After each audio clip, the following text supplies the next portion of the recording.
serie de veces, como lo habíamos anunciado con nosotros, asambleísta Vilma Andrade, de Izquierda Democrática. Asambleísta, buenos días, ¿cómo está usted? Gracias por acompañarnos. Muchísimas gracias, Byron, un gusto pues estar aquí y un saludo afectuoso a toda la audiencia. Primero me gustaría saber cuál es la opinión del bloque, y usted como su representante evidentemente, de esta reunión que han mantenido ayer con el ministro de Gobierno, Francisco Jiménez. ¿Cuáles son esos resultados y a qué se ha acordado institucionalmente? Bueno, yo debo resaltar esta oportunidad de que se reúnan las bancadas con los delegados del Ejecutivo, en este caso con el ministro de Gobierno. Es muy importante porque se ha establecido una agenda que, si bien ahora es preliminar, creo que en líneas gruesas nos lleva a un trabajo en conjunto.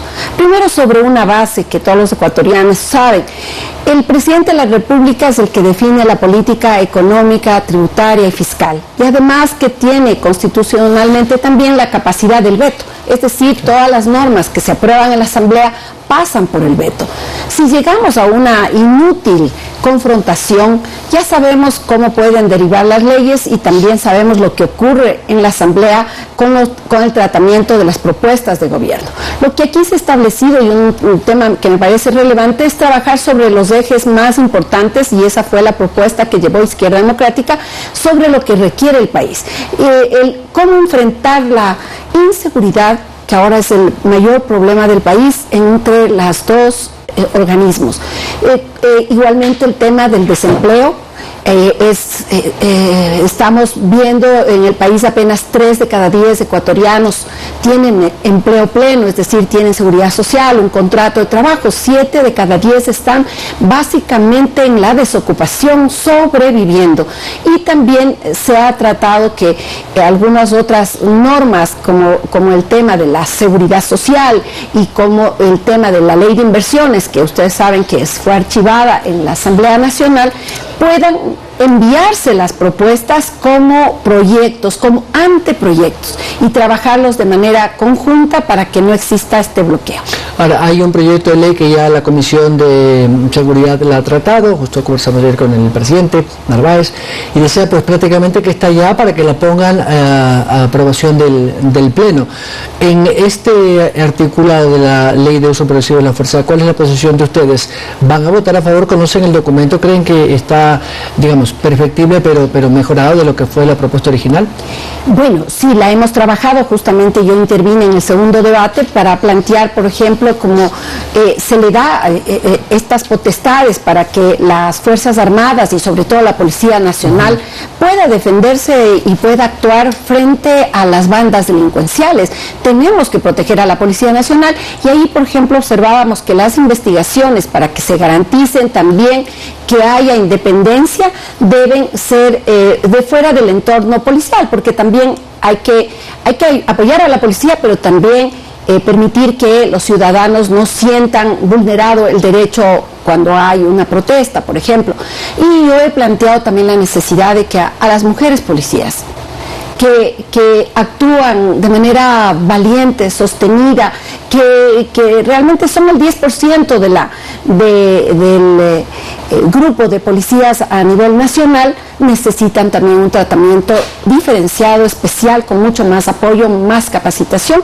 Y entonces creo que la ley en definitiva está bastante bien. Ya prácticamente tendremos la oportunidad ya básicamente de que se apruebe, claro, y que pueda ir pues ya en este punto a hacer con el veto presidencial a hacer una ley que apoya el tema de inseguridad. Hay dos cosas que me llaman la atención en este proyecto de ley, que es, por ejemplo, estos niveles progresivos para el uso de la fuerza. El nivel 6 es el último, cuando el uniformado puede usar uso de su arma de fuego, pero incluye también a militares y a un grupo élite, por lo menos en la propuesta, de guías penitenciarios.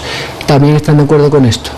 Sí, porque este tema ha sido abordado y trabajado con los diferentes directivos de los órganos de control, de los órganos de seguridad, policía, coinciden las Fuerzas Armadas, pero lógicamente creemos que lo ideal sería que en este país quienes controlen el orden sea la Policía Nacional, que está orientada, que está enfocada, y su preparación está para eso, porque cuando entran las Fuerzas Armadas en estos actos no están, ellos tienen un enfoque distinto que va de la seguridad nacional, claro, y no precisamente de control en estos actos. Yo creo que eso hay que buscar cómo regulamos mejor.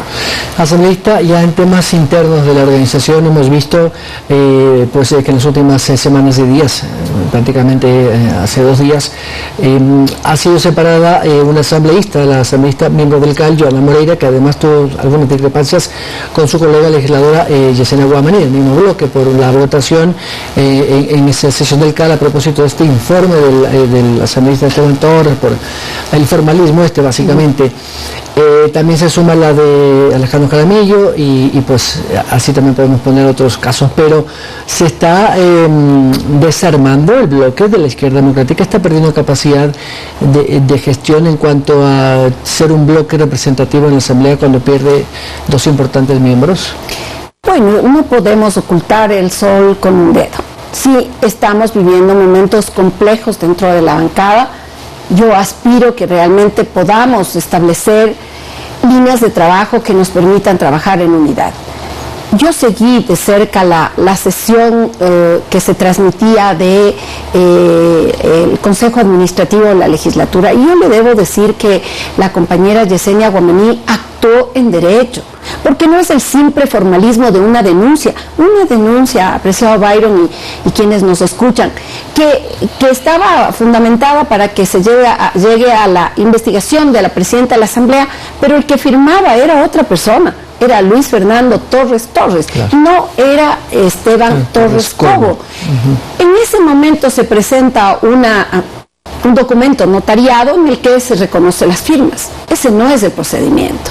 Ese aparentemente una mínima formalidad no es así. Es un tema de fondo porque hay que mirarlo de esa forma. Además, la ley establece en la ley orgánica de la función legislativa que para corregir eso te tiene que volver a remitir la denuncia, y podría haberse corregido, además sí podía haberse corregido, pero a través de la Secretaría. Entonces la posición de la abogada Moreira en ese pleno del CAL, o mejor dicho, esas reuniones del CAL, sería la gota que derramó el vaso, porque dicen, no tengo una confirmación, de que también es por su defensa de la ley de la interrupción voluntaria del embarazo, que tuvo una posición muy contraria con algunos miembros del bloque. Yo creo que no, porque mire, esta lucha no la empezó Joana. El país conoce que fui la primera voz en la Asamblea Nacional que presentó justamente una ley para interrumpir el embarazo en casos de violación. Yo he luchado por la despenalización del aborto para que no se le revictimicen a las víctimas, y he profundizado en el tema y en el análisis de cómo 3.000 niñas en el año son obligadas a ser madres sin ningún tipo de protección, y ahora desgraciadamente el veto lo destruye la posibilidad de que esas niñas puedan acceder a la salud pública. Pero ese es otro tema.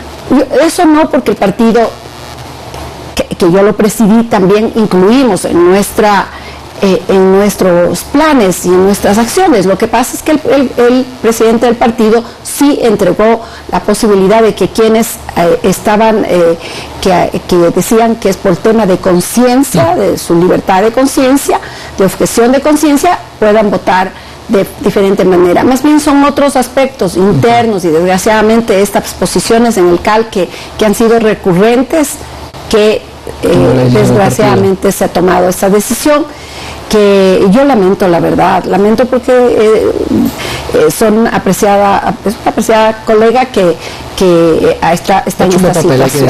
Así es. Asambleísta, muchas gracias, estoy con el tiempo, muy gentil. Muchísimas gracias a ustedes. La asambleísta de la Izquierda Democrática, Vilmanda, a las 7:45 al regresar está con nosotros el vicepresidente del Consejo Nacional Electoral, el ingeniero Enrique Pita.